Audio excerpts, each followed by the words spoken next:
One. Hello, everybody, and welcome to this latest in the ValuesJam guest session series. And Barbara Ann, brilliant to have you here. And to start with, please introduce yourself and tell everybody about the great work that you do. So, thank you so much for having me, Alan. I'm really excited. Barbara Anne Gardenhire-Mills, which is why I just go by Barbara Ann. And I do a lot of different things. Multipreneur, owner of Purpose-Filled Solutions and Evolutions. We're a coaching, training, and consulting company that works with small and medium-sized businesses. But if I were to sum up what we do in just one sentence, it's our vision, which is helping all human beings feel seen, heard, and valued for the extraordinarily created or made human beings that we all are. I love that. And in SMEs, that's really important because, especially fast growing ones, right? Because there's a real challenge that comes with growth and the founders being a bit more removed from the ground than they were originally and all of the pain that that brings, right? Yes, absolutely. And for a lot of them, the success of their efforts, whether it's the businesses that we're working for, but also that work that I've done and continue to do um, in a fractional roles and in communities, it always comes back to, are you staying true to who you are? What's your North Star? What are your values? What are your dreams, your goals? And are you being true to yourself and to others?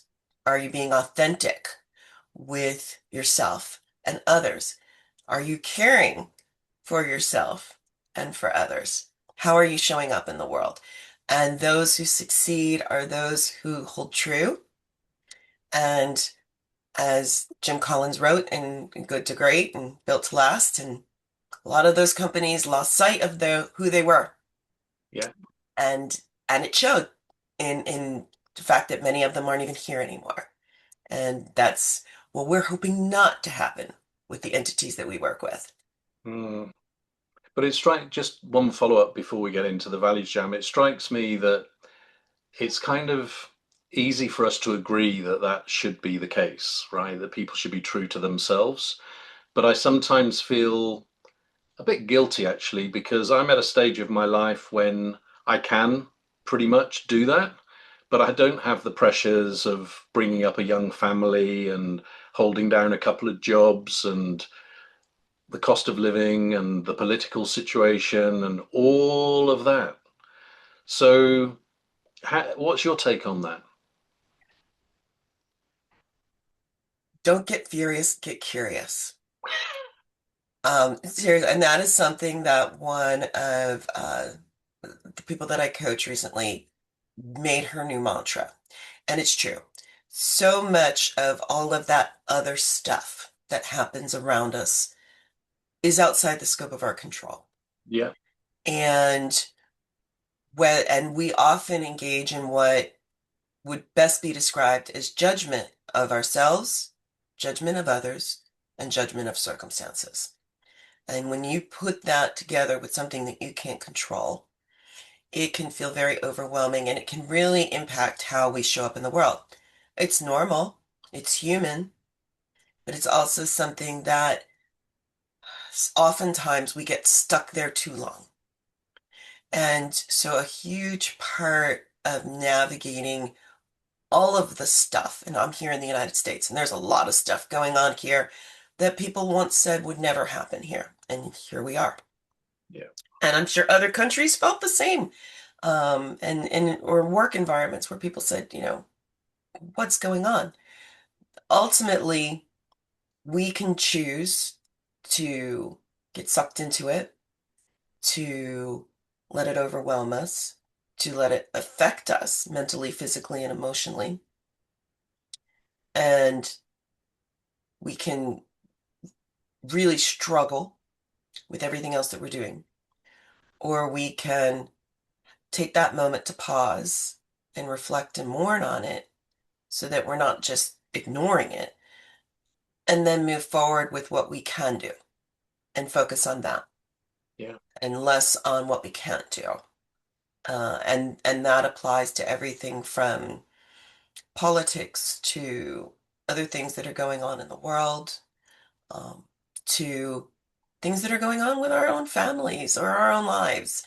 Um, you know, you can spend all day being angry that you had a flat tire, Yeah. or you can be upset you had a flat tire, get over it, and move on.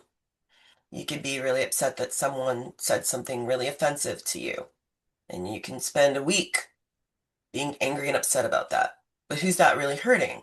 Yeah. Because that other person's moved on. Yeah. You're basically giving them free rent in your head. And so a lot of what we do is focus on the resilience that we all have, but somehow forget along the way. Yeah. And from our previous conversation, I really enjoy your practical approach because that we share that. And I think in our line of business, some people do a bit of a disservice because, how often do you hear this, oh, you can just follow your dreams? And I remember seeing a post about, this person that was doing a menial job, but they were a talented artist. And this person was saying, so you should just throw your job in, become an artist, things will be fine. And it's like, no, come on, that's really not very good advice. What more like what you should be doing is getting private commissions in your spare time when you're not working, uh, holding sales at the weekend for the local community, building it up until maybe you can go part time at work and then do a bit more of your artwork. And then when you're ready and financially it works, then you can go all in. But, to suggest that people can just go like that is unreal.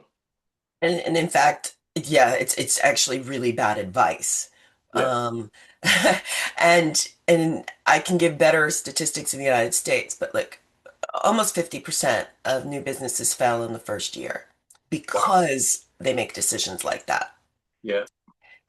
When I used to work for the United States Small Business Administration, so a lot of my work has been in community economic and business development for 30 of 30 plus years. And we would get calls after holidays and weekends. Everybody told me my cupcakes were amazing. I'm going to go quit my job and open a cupcake business.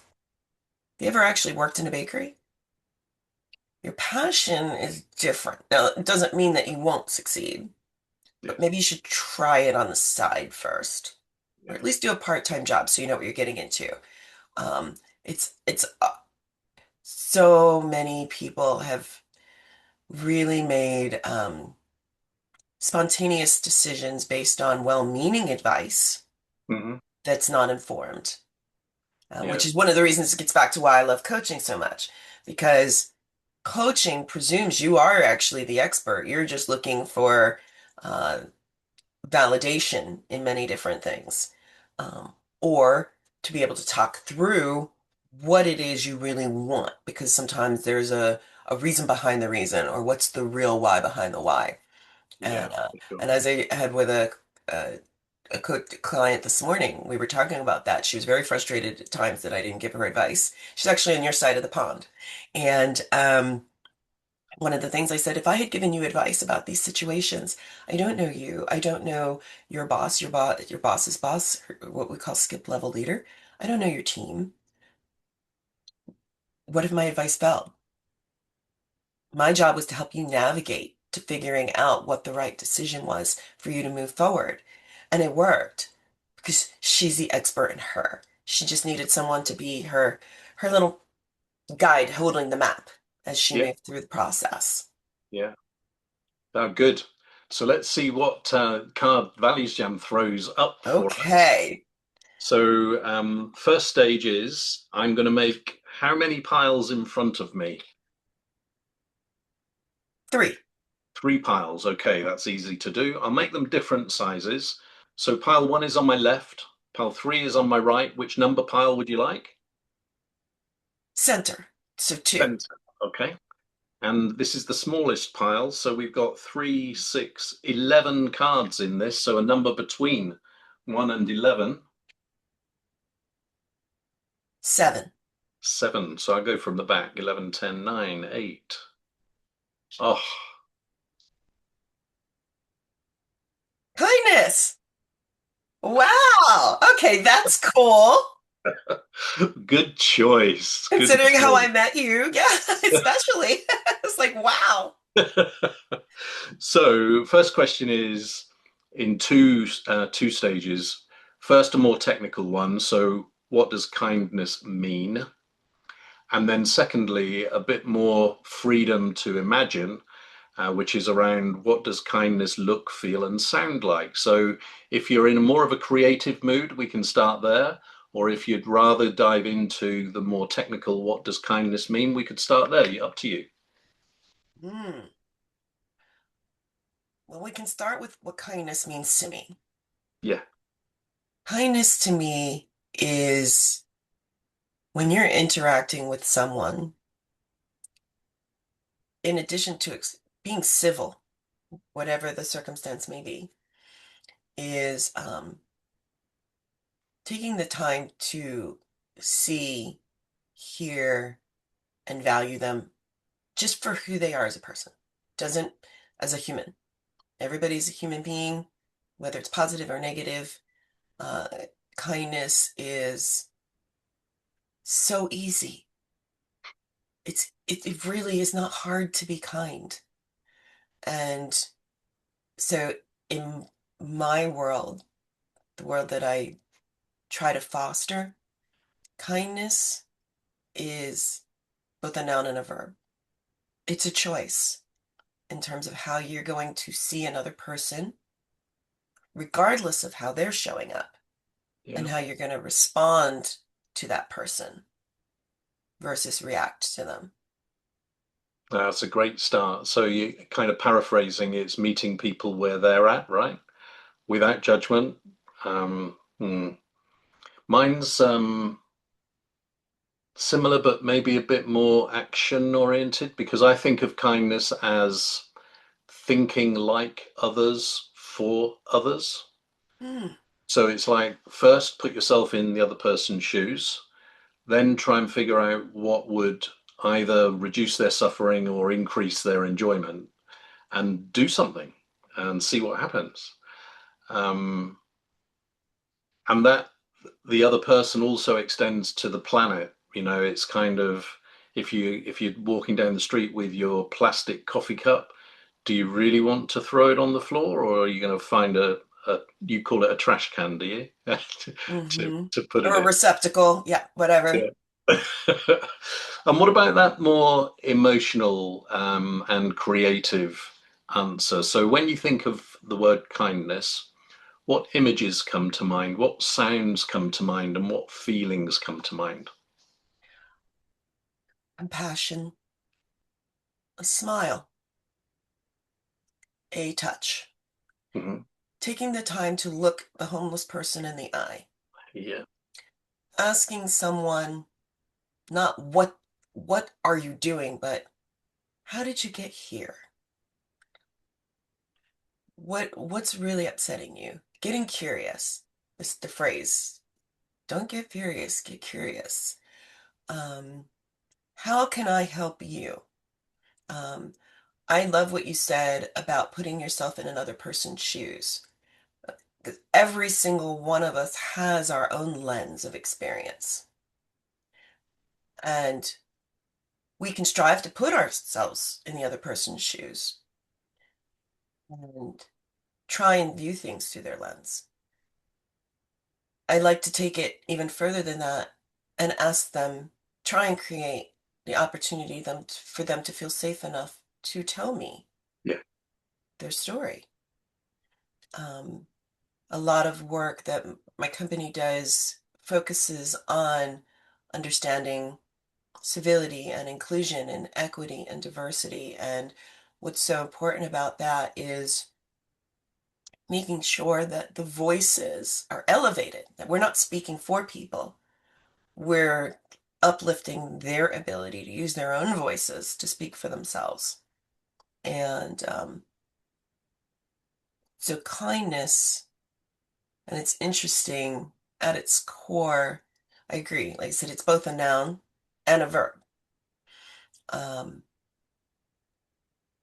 but we know how to do it as children. And so it's interesting that we have to relearn it as adults. And so a lot of kindness is remembering some of those really basic rules. Like, if you can't say something nice, do you really need to have to say it? Or can you say it in a way that's just nicer or kinder? Yeah. There's lots of ways. I'm going to frame it this way. This is a little bit long answer, but one of the best sales lessons that I ever learned was when my leader, we were all together in a group, and she presented everybody this beautiful cake. Of course, we were a room full, in this case, it was mostly women, and she was like, "Who wants a piece?" And nobody wanted to admit it. And somebody said, "You know what? I'll have a piece." And what she did is she took a trash can lid, she took her hand, she took a big chunk out of the cake of her hand and put it on the trash can lid and handed it to her. She goes, "Here you go." She goes, "I don't want that." And Lynn's point was we can be offering the best thing in the world, but how we present it, how we serve it up, makes all the difference. And so there are people out there that may engage in acts of kindness that aren't coming from a place of kindness. They're coming from a place of self-gratification. Look what I did. Yeah. Look at Yeah. how awesome I am. I Yeah. did time at the soup kitchen. I did this. Is that kindness or is that self-validation? Mm. So I will wrap up by saying that kindness is also about intent. What are you really trying to do here? Are you trying to make yourself feel good? Or are you genuinely trying to help somebody else feel good? Yeah. This is really quite weird because I'm running this kindness summit in May in Florida. And in the run up to that, one of the things that the K20 group is doing is defining or agreeing a definition of kindness that is universally acceptable. Mm. And pretty quickly, we agreed most of the description or definition. The one bit that is outstanding is whether it includes intention or is simply focused on the act itself. And we're yet to have that debate, which is going to be fascinating. Um, have you come across the triangle which involves know, do, and be? Have you worked with that at all? Worked with it, not extensively familiar with it, yes. Okay, so when you were talking about the piece of cake being served on the trash can lid, it reminded me of this because I remember I worked for Marriott for a while and I was a global train the trainer for their Spirit to Serve program. And one of the exercises that we did was to demonstrate this triangle of know, do, be. And the know obviously is that in your head, you know how to serve a piece of cake, right? Then the do is, well, technically, you did serve the piece of cake because it was put in front of the person. But when you're in the B area, that's when you do it with love and care so that the person just feels honored to have been served that piece of cake for you. And those three stages are so very, very different. And that was leading me to think that intention perhaps has got a really good case for being included in the definition. Um, the counter argument, just to finish off, is have you seen Karate Kid 2, the movie? Yes, absolutely. Do you remember the scene where the young kid is being taught how to put his jacket up on the yard post and then put it back on and put it on the floor? Of course, I Yeah. train in that style of martial arts. That's Okinawan Well, yeah, Goju-Ryu. of course you So, do. Of course you do. Well, so that's almost required viewing for us. okay, so I use that clip, and then the following clip, which is when the teacher goes to attack him, and he blocks him, and then blocks him down there, and then realizes that the movements are actually the movements of the jacket. So the argument that you don't need to include intention is because you can train kindness by practice, and that influences intention eventually. So it's really going to be a fascinating discussion. It will. And I'm hoping to be able to join you for it because it looks like it's going to be really exciting.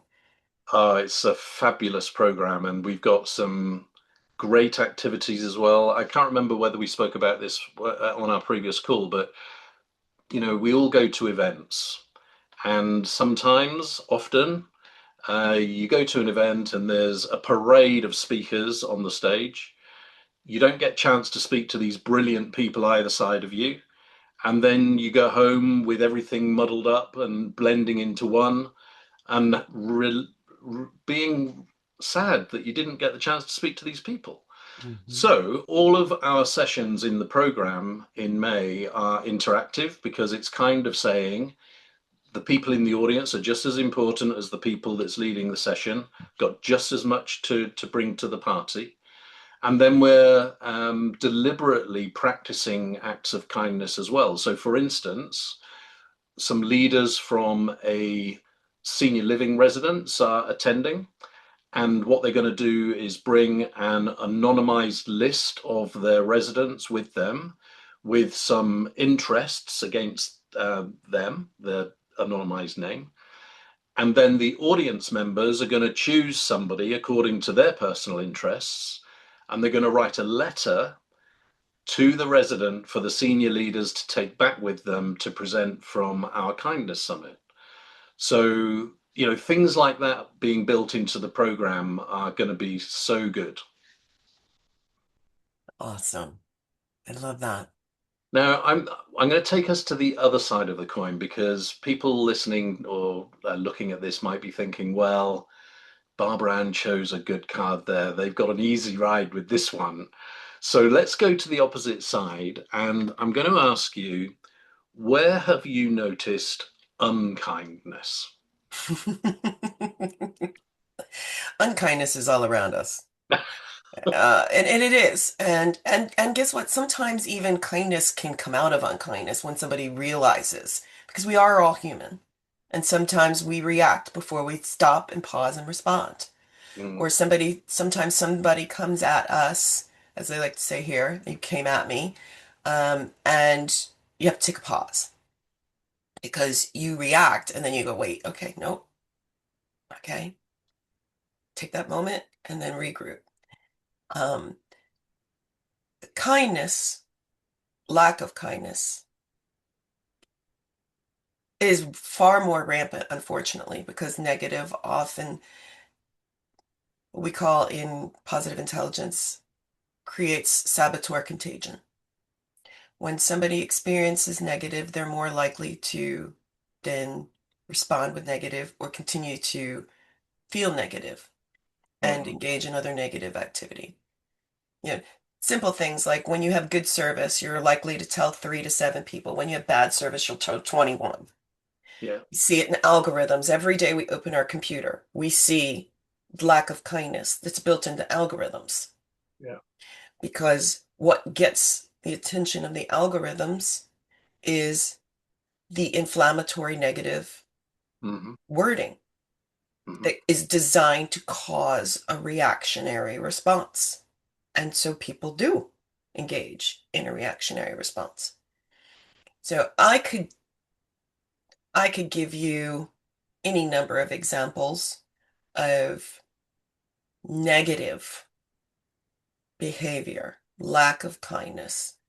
I could point, and I am going to get political here. I could point to our own State of the Union address from the head of our country, who I worked for in his first administration on a special project. And the lack of kindness that was displayed, even just in the language that was used, um, and how that affects other things.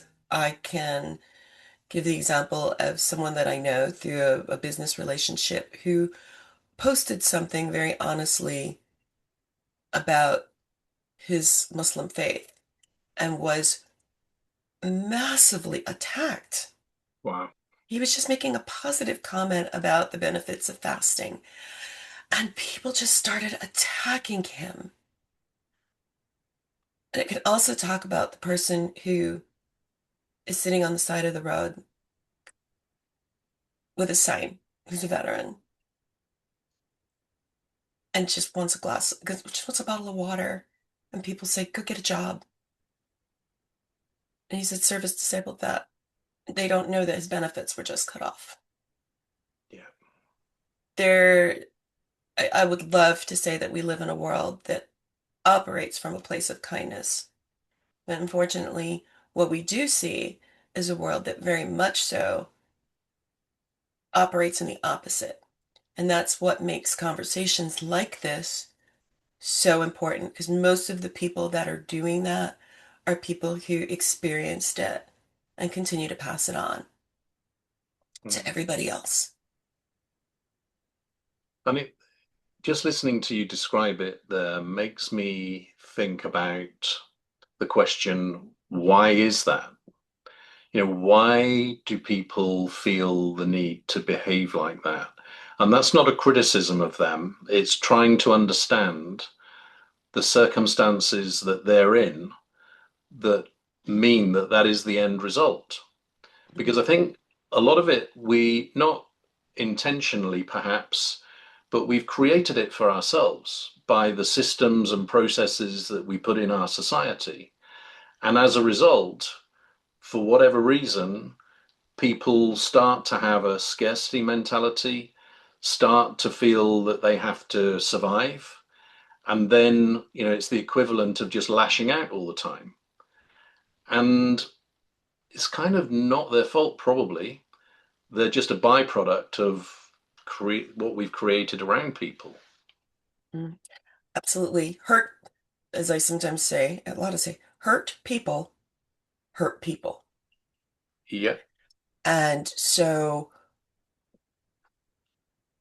the people that came before us did the best they could. And they learned from the people who did the best they could. And they learned from the people the best they could. I mean, when you look at the totality of human history, we're talking about things like equality and kindness and empathy. These words didn't exist, except for among some of the thought leaders that we still learn about today. Um, and the words that they expressed, and in some ways, some of what they said was blasphemous. You know, there was hierarchies. There are people that are so hurt and so seeking external validation that they will do that by any means necessary, whether that's putting another person down or trying to conquer the world. Both come from a very similar place, a need for external validation for what's missing inside. Mm-hmm. And so the only way to cure that is to get to the what's missing inside. I often say when anybody's hyper anything, whether it's hyper vigilant, hyper spiritual, has an addiction, has anger issues, all of that stems from a hurt place that needs to be healed. And a lot of times that hurt wasn't even intentional. It was how they felt it, which gets to the core of it's both intent of the person, even when the person wants to help, are you providing the right help? And that gets back to what you commented on, meeting people where they are, Mm-hmm. asking the questions. And having worked in the city of Camden, shout out to Camden, New Jersey, once upon a time labeled the most dangerous city in America, a lot of work has gone into recent years, and I've gotten to have a small part in some of that. And we started asking the questions, what's the story behind the story? Mm-hmm. What's really going on here? Mm-hmm. And shout out and specifically to the Camden Healthcare Coalition, because they were the first to stop judging people who were homeless that showed up in emergency rooms for healthcare. They stopped judging them and accusing them of being, drug addicts, seeking pills, whatever. And they started asking questions like, what brought you to this point in your life? How did you get here? And that was some of the beginnings of massive changes in an entire community of over 70,000 people Hmm. that led to trauma-informed care. That literally, one of the things I will forever be most proud of for my tiny, tiny piece was last year, the city of Camden, and first in recorded history, summers are always the most violent. People are hot, they get angry. Kids Hmm. are off from school, they're bored here in the United States. A lot of things can go wrong in the summer. Last year, during the summer, there wasn't a single murder in the entire city. Now, I live in a semi-affluentish, by comparison, community that can't even say that. But knowing all of the work that went into helping the teachers understand situations and be kind, the police were rebranded from law enforcement to public safety, and they were required to go out and meet the community, where teachers were trained in understanding why kids were truant, which often had nothing to do with not wanting to be there. It had to do with sibling responsibilities and the timing of when school started for different age groups. Yeah. I mean, looking at the why behind the why and really addressing that. Some of it was simple things like, oh, you're not recycling because you don't have a recycling receptacle because someone stole yours. Let's fix that. Is this project written up?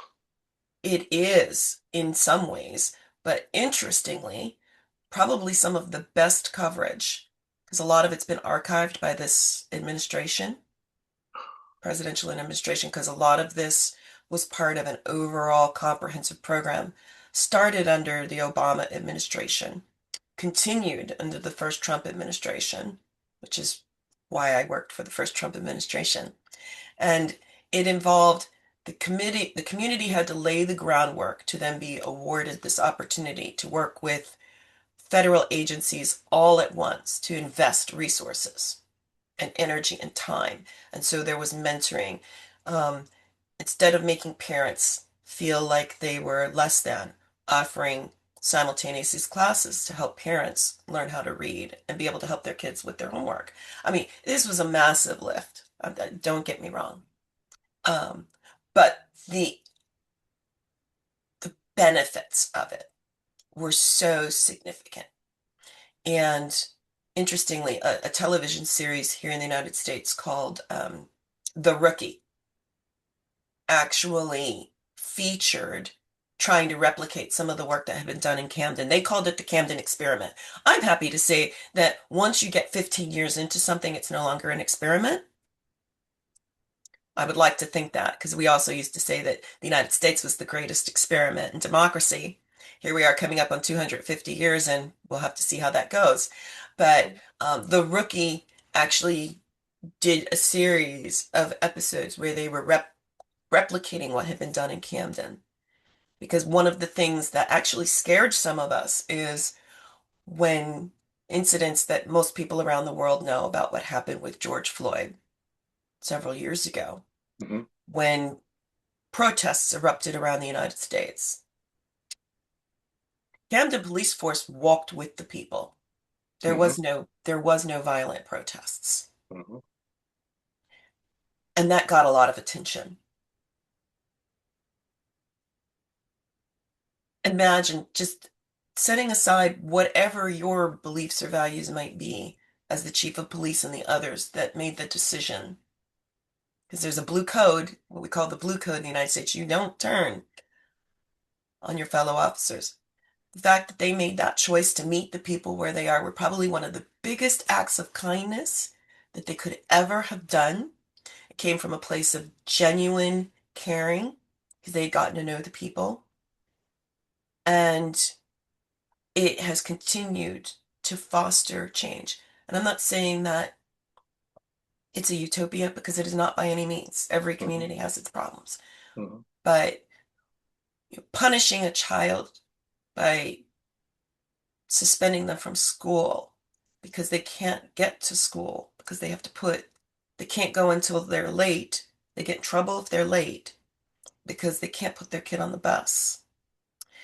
Finding that out and then working with the school board to rearrange start times so that it doesn't happen is a significant act of kindness for that child, as well as all the other children they didn't even know were having that problem. Yeah. I think what's coming through from, well, there's so many things coming through, but just on that last point, kindness sometimes is really hard work because it's easier to suspend somebody and not do the investigation and the understanding. And when you're short on resources, you can understand why some schools make decisions like that because they don't know what to do. They just don't have what they need to do the job. Mhm. And then the community that you were talking about there, the reason that I was so curious is because um, I believe that what needs to be done in the area of kindness is that a respected economist needs to put an economics lens on kindness. And I believe that this has two sides to it. So the first side is the obvious one, where you start with, for instance, volunteering and philanthropy, but often it's not quantified and so it goes under the radar and it's not valued and appreciated for what it is. That's the start point. You could argue that the care sector is rooted in kindness or should be rooted in kindness as well. Then you look to the other side of the coin, and you've touched on some of this in what you were talking about just now. So, this is the cost borne by society when there is unkindness. And this ranges from domestic abuse to burnout in organizations to the justice system. You know, all of those costs that are borne by society as a result of a lack of kindness. So, sad person that I am when I wake up early sometimes and my partner doesn't want to speak to me at 5 o'clock in the morning. I don't know why. I I have a chat with ChatGPT. And so I went down a route of if we were to put an economics lens on kindness and treat it as an industry sector, where would that take us? Both the positive side and also that cost to society side. I won't tell you the whole thing because people will get bored, but long story short, I asked it for a number globally.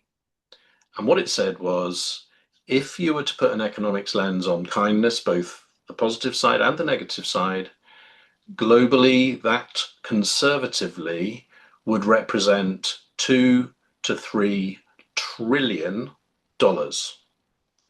Now, if that's true, and if we could substantiate it, then I think people are going to treat kindness a lot more seriously than pat you on the head if you do something kind. Mhm. So that's why I was curious about the story and asked the question about is it written up because I'd love to know more about it actually.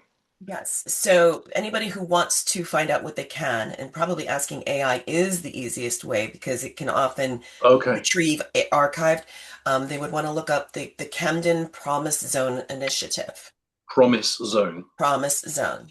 Okay, Um, and there were other pieces to that, but the Camden Promise Zone um, focuses on that. And there's also an organization, um, as I mentioned, the Camden Coalition for Healthcare, and an entity that used to be called Cooper's Ferry Partnership, that's now called the Camden Partnership.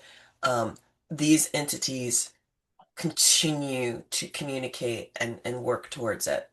okay. Um, Thank but you. that said, I want to go back to the philanthropy piece because this has become an increasingly important point, even in philanthropy. There's philanthropists that do it because they know it's right. There are philanthropists that do it for the tax break.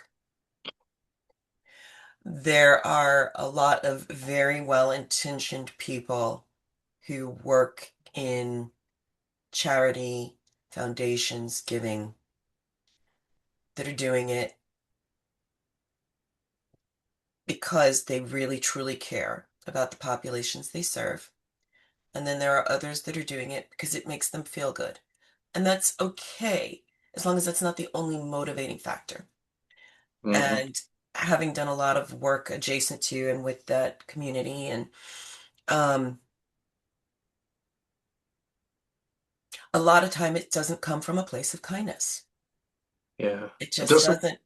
It's good intentions, the best intentions. The road to hell is paved with best intentions, and they're funding things that they can put their name on. They could funding things that they could say, "I did that."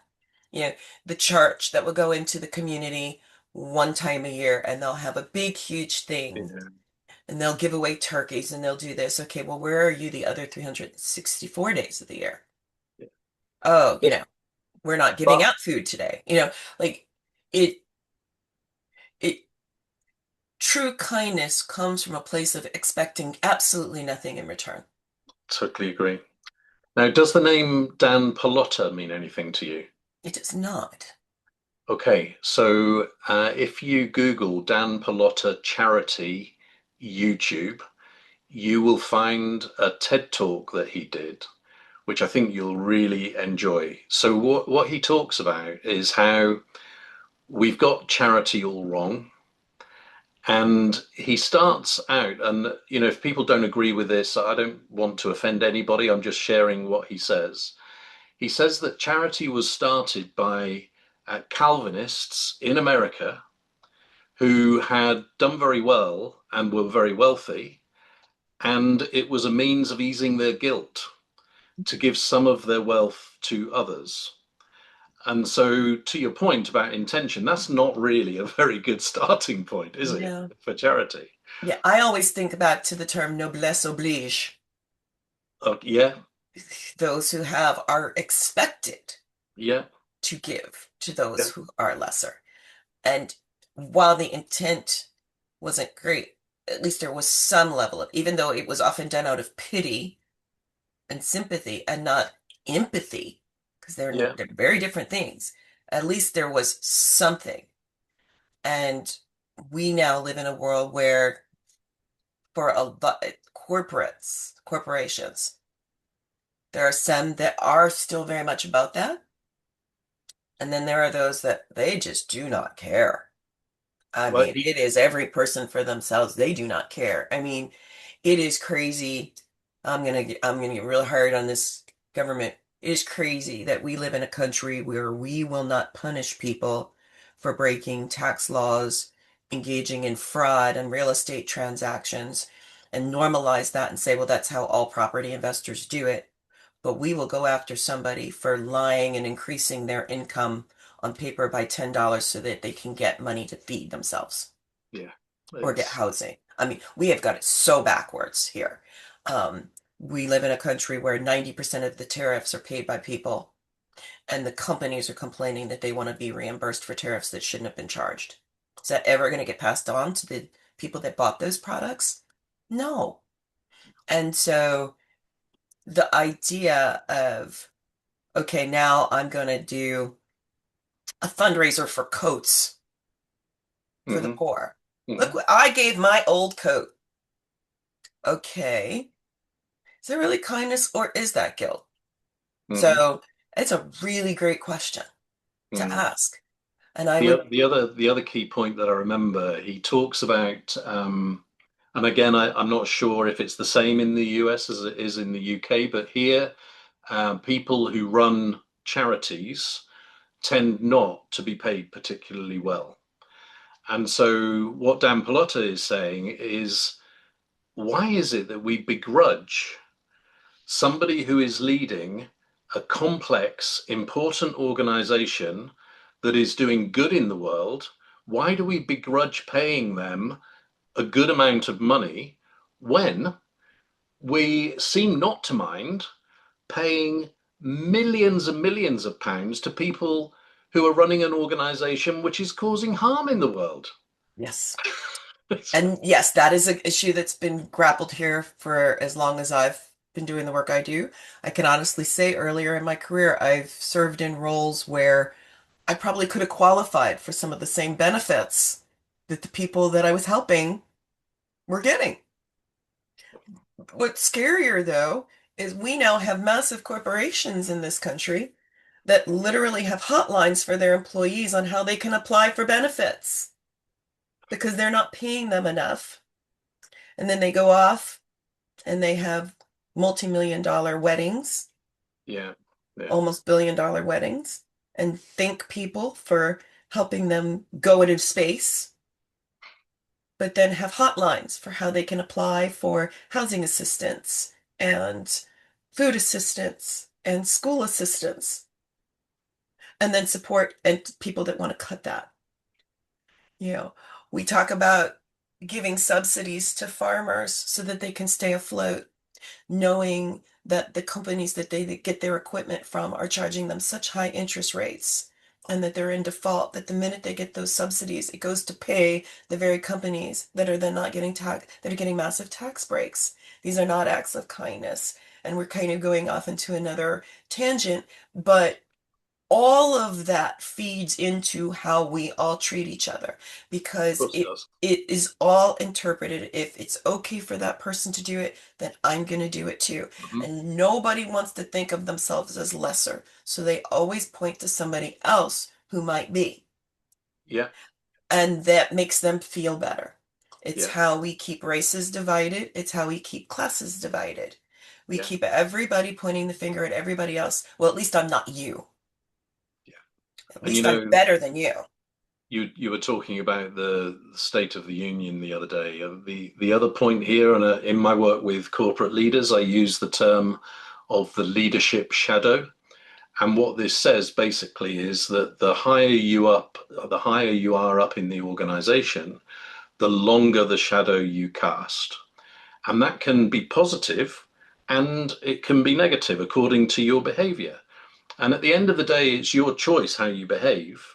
But I think sometimes, particularly those people in very visible public office with a lot of responsibility, don't seem to understand that when somebody sees them behave in a certain way, it's advocating everybody to behave like that. And Yes. then why are we surprised when we've got, excuse the language, a shit show?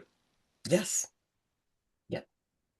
And that happens in everything from the house when children observe how their parents behave, how Yeah, their teachers behave. We model the behavior for others. yeah. Go ahead. There's a lady I know, I'm going to give her a shout out here, called Jazz. She is a survivor of trafficking and doing loads of great work in that area at the moment. And she uses an acronym, the word child. So she says that the way you need to think of child is that the C stands for copy, and then H is how, I is I, L is live, D is daily. Copy how I live daily. If you're a parent and you remember that acronym, your child is going to grow up to be a better person than if you didn't have that in mind every day. Because to your point, our children just copy the parents that they have, right? And other things as well, of course. Um, Now, I'm conscious of time. We could go on here, but I need to draw this values jam to a close. And there's one final question for you.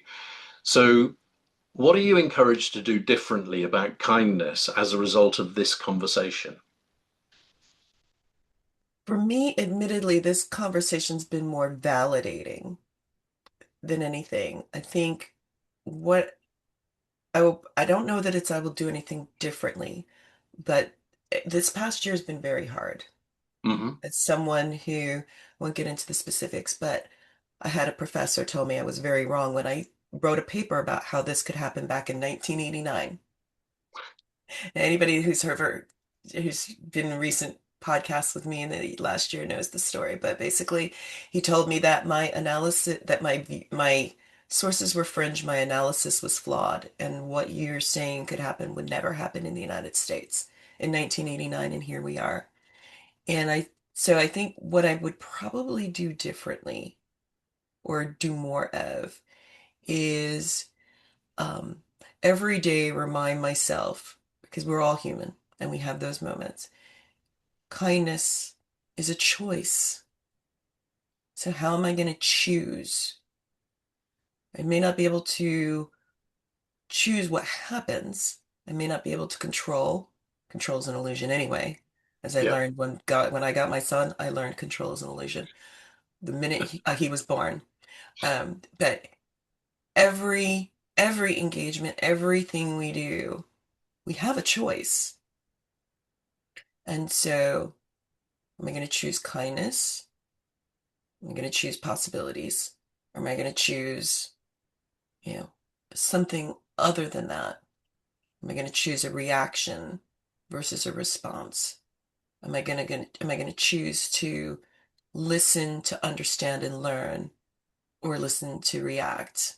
Hmm. Um, and so I'd say I'd probably spend more time, it's going to be redundant, pausing and saying, what am I going to choose to do in this moment? I do it, but again, we're all human. Yeah. So I will think Um, back on this conversation as an added trigger for me to remember. okay. Mine, I'm really conscious during this conversation of how acts of kindness are kind of the tip of the iceberg. And yes, great that people make choices to be kindness, but I'm going to be more acutely aware of the importance of the infrastructure within which people make their choices, because that directly affects the degree to which people will choose to be kind or not. And just to give a very practical example of that, I recently came across it's a housing community in the US, and it's a new build thing. And when you're going to buy your property, you have to sign a kindness charter. So that's baking it in from the get-go, right? I love that. Rather than relying on goodwill of Barbara Ann and Alan to encourage everybody else to be kind when everybody's moved in. So it's this whole thing about institutionalizing to get the best outcome.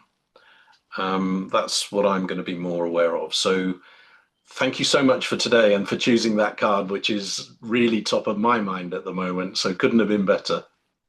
Interestingly, I chose my what I call my angel numbers. Did you? Hmm. Well, that says something.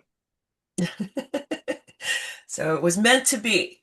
And Yeah, thank you so much for, because I really didn't know what I was walking into.